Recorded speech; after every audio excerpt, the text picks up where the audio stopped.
Good morning. I'm Dr. Robert, and on this edition of 5-ish Minutes with Dr. Robert, I'm going to examine, to a small degree, the concept of agora.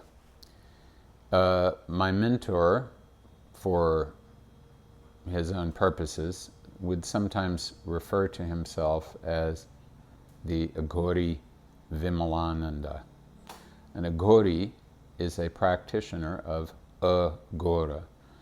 Gora in Sanskrit means terrible, terrifying, unendurable, and agora means the negation of that, because the prefix generally speaking, negates things in Sanskrit. So agora means a way of life, a set of practices that encourage a person to go from experiencing what human beings normally think of as being unpleasant, undesirable, dangerous, frightening, horrifying, disgusting, etc., and to become completely indifferent to that sort of thing.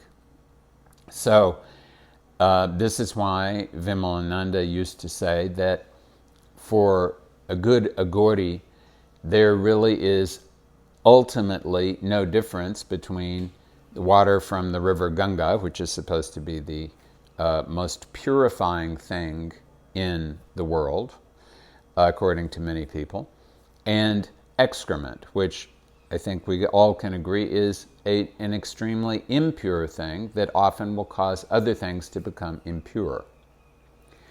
So if a person is a serious Agori, that person will have transformed his or her internal environment to such a degree that he or she could drink Ganges water or eat excrement and have exactly the same effect on the inside of the system.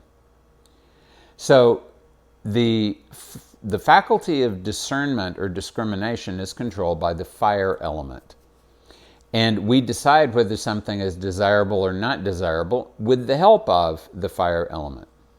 When the fire element has been completely transformed in the body, then it can get to a point where it will not discern at all, or have no need to discern.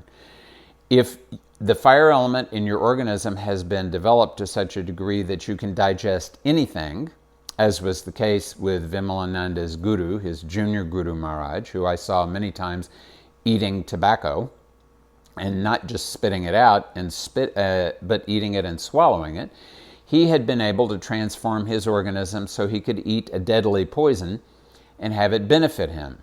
That's the kind of internal alchemy that an Agori is searching for.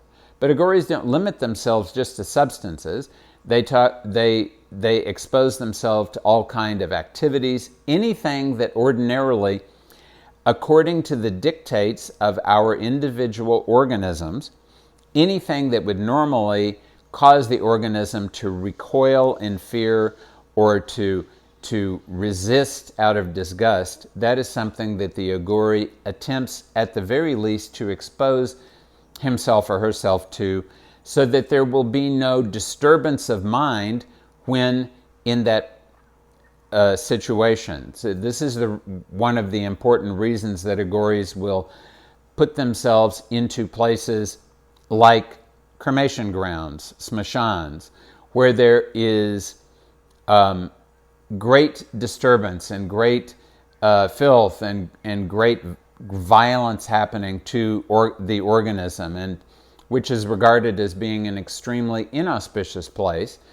But the Agori goes there to try to experience its reality to the full, not to be disturbed by that reality that we're all headed in the direction of, and instead to use that reality to assist in the movement of the awareness towards the one that is not limited by any qualities whatsoever. This is Dr. Robert wishing all of you a day that is closely associated with real reality.